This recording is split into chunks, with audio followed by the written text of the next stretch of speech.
going. 3, 2, and uno. 3, 2, and uno. Do everything I do. Hello. Hello, I'm David Nuno. This is The Rewind presented by Yeti. We got a new sponsor, Nuno. How about that? Hey, why do I sound like an anchor man like that? I don't know. I have a little bit of anchor, man. A little bit. Buddy, the show today, Anna Roser's over there. I mean, you can put the camera on her for a moment. She brought up a topic, and it's going to be on the Rewind. George Strait or Chris Stapleton. I don't know. Like, It's really? not even a discussion. No. But it really evoked a lot of emotions. It was a fireable offense. Yeah. Okay. Well, it was just a topic to consider. Okay. Is it? No. No. So we talked about that. You guys can give your comments to that. We talked with Logan Lee, some basketball with Logan. Logan's a really smart basketball guy. Yeah. You didn't say a very smart sports guy. You just said basketball. Yeah. Don't ask him what's going on in any other sport. He knows what's going on. He's with not basketball. a big cricket fan. Fawn. Fawn. Could be a cricket fawn, eh, mate?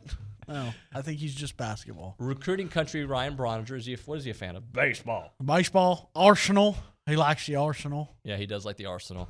We had him on the show. Kendall Rogers. He's a fan of a lot of baseball games. And ketchup. Kendall Rogers, big fan of ketchup. Like on all his food? I've just been told that he likes a lot of ketchup. When somebody puts ketchup in a steak, does that bother you? Yes. Yeah, I agree. If you put anything on a steak, it bothers me. You know what Yeah, you I'm should- not what is it, the other sauce that people put? steak sauce? Yeah. No. You know what you should have on your steak? Blood. Blood. Exactly. Look at us. See, that's why we get along. Did we just become best friends? No, it's TexAgs Rewind. Anna said that she thinks Chris Stapleton is going to be the next George Strait. I wonder how many number one hits Chris Stapleton has. I don't know. I don't either. I don't know. My It's probably like saying that, name one guy with a Super Bowl championship is going to have more than Tom Brady. Yeah, and Rosa, I'm going to push back hard on that one. my That's I'm not nothing against Chris Stapleton, but he's not touching George Strait. well, look. I knew there would be a lot of pushback. It's just a gut feeling. I don't have a strong argument. I personally love Chris Stapleton, but I just think his trajectory is going in a really great way, and it's looking good for him. That it's kind of like. I'm sorry. Go ahead. I was just going to say it's possible for him to get there. He's not there, and he's not touching it, but I think it's possible. It's kind of like the Patrick Mahomes conversation with Brady that you brought up, or LeBron and Mike. Well, LeBron's done it for decades, so let me rephrase that. But to me, after a couple years of great success, that's awesome. You're on your way.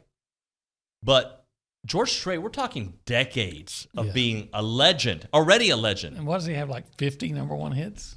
Yeah. Yeah. Well, who is touching him then? Nobody? Probably nobody. Yeah, I think when you become a legend. Especially in today's country music sucks so much that I just don't think there's anybody that's going to have that same kind of longevity. I just think he's one of the few standouts that doesn't fall into the pop culture country that we're seeing. I love Parker McCollum, but he's kind of leaning more pop. I think a lot of them can tend to now because they get more listeners that way. So I don't know. Yeah, there's he's more definitely true that. to country. Just my thing is you got to do it for decades to be in that conversation. Going into the year, even though I thought they were a possible Sweet 16 type team, I still thought it was going to be 12 or 13 wins. Mm-hmm. And then when they lost to all of those schools in the non-conference, I thought it was a necessity to get at least 13 wins. Yeah.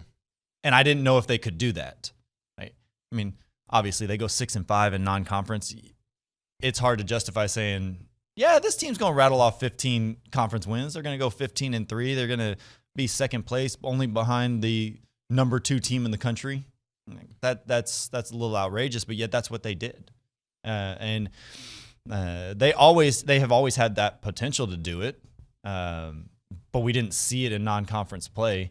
And then as soon as conference started and they got a legit rotation to the roster, everything started clicking, everything started flowing, and confidence is king. They started playing like they belonged, and they started playing like they were the best team in the SEC, and they were the best team in the SEC. Yeah. I mean, it's unfortunate that they lost to Mississippi State because it would have been or Arkansas or whoever you want to say, Kentucky. I mean, because that last game against Alabama, as intense as it was, as exciting as it was, it would have been 10 times more excitement and more intensity had they been battling for a conference championship. Yeah.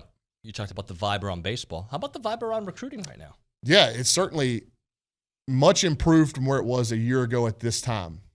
Whenever I think they have improved the structure of the visits. I think they've improved the quality of the visitor list. I think they've improved the efficiency of the communication. I think they've improved the efficiency of the entire organization up there. And it's the same people that are doing the jobs as it was a year ago. So that leads you to believe that they're taking what's happened in the past and they're learning from it. And everybody that we've talked to on the other side of this past weekend was extremely impressed with what A&M did in terms of the operation. You had almost 70 kids throughout a few days come to College Station, and it was very well organized, very well run. The kids had a great time. The coaches got to meet one-on-one with plenty of guys. There were a lot of kids, a lot of families, a lot of trainers, a lot of coaches that left College Station with saying really good things about the whole experience. And I think because of that, A&M has set themselves up. A lot of the kids that came in last weekend were out-of-state kids, and because of the way things were handled over the course of the weekend, I think that A&M has set themselves up to potentially land some of these big-time out-of-state targets. Number one being David Stone, the defensive lineman, who is almost like a DJ Hicks clone. One of the top defensive linemen in the country. He's originally from Oklahoma, but he's been playing at IMG Academy. A&M got a little bit of news that may help them break their way. He was extremely close with Brandon Jordan, who's a guy that was originally based out of New Orleans and Houston, doing defensive line work with NFL, college, high school guys between Houston and New Orleans. Michigan, he was doing such a good job that he was hired on at Michigan State to be their defensive line coach and pass rush specialist. He's done such a good job there that now he's gone on to the NFL. He was a key figure in David Stone's recruitment. I'm not saying that Terry Price and Elijah Robinson couldn't have won out over him, because who would ever count them out with any defensive lineman?